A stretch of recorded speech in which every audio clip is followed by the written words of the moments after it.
Actually, I don't usually care, to be honest with you. Just for the camera, you got to say. It's one of those ones you got to say to them. No, it's like if you have a book and you mention them breath. In a minute, I'll be pointing. You get hang on, flexion. Yeah, I will. You do realise you've got a perfectionist lying in front of you. Oh, okay. This movement is top leg pulse down.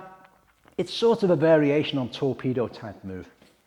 So I mentioned in one of the videos about you can be on your elbow and forearm. I prefer doing torpedo type stuff, depending on who your client is, but for most people, on the elbow, on the forearm, and you're pushing the floor away, pure and simply because you're getting a bit of lateral flexion of the spine. You're working these oblique muscles, well, you're working both really.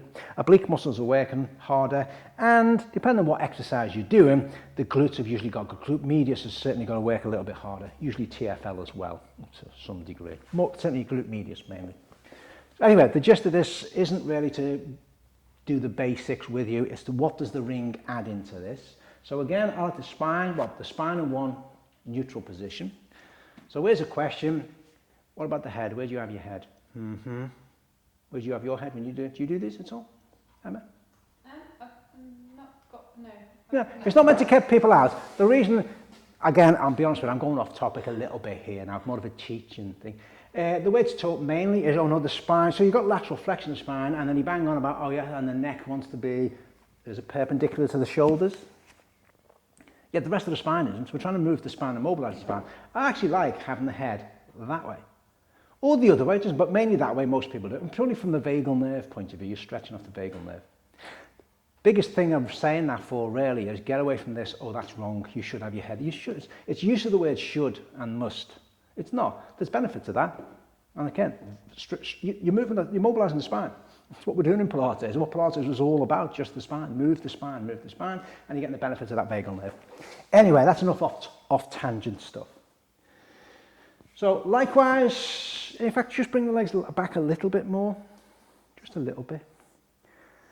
And now, if you can flex your feet back for us, please, Emma. She asked me before, feet pointed or feet flexed? Don't really care. So, anyway. What's this one called? Top leg pulse down.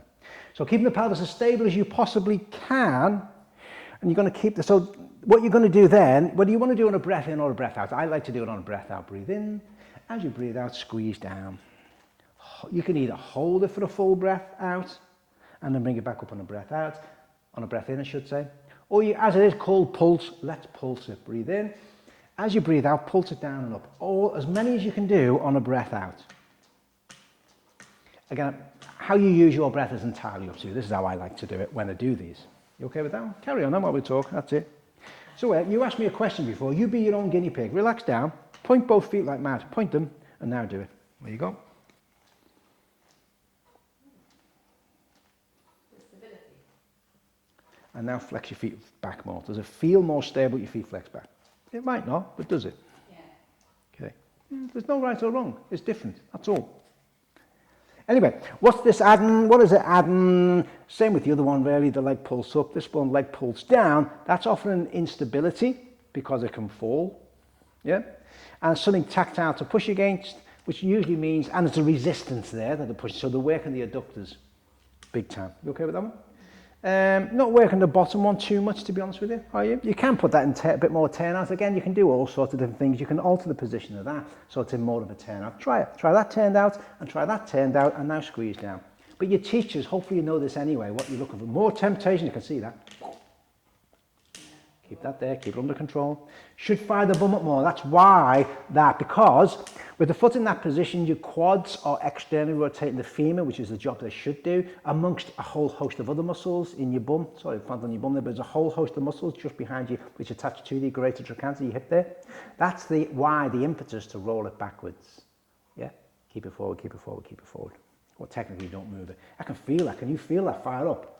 Just behind the hip there, all those external rotators, the glute medius, minimus, they're all working away. It's a cracker one, that one for the glutes. Just by having the foot in turn out. So again, as a basic, just neutral. You can do turn in as well if you really want to. Usually cautious over someone's knee when you do that. But as a basic, just feet in neutral. You okay? Any questions? I quite like that. The instability that it gives you. Well, in turn out. Yeah. It's Even without that, yeah. It challenges you to give back control. Yeah.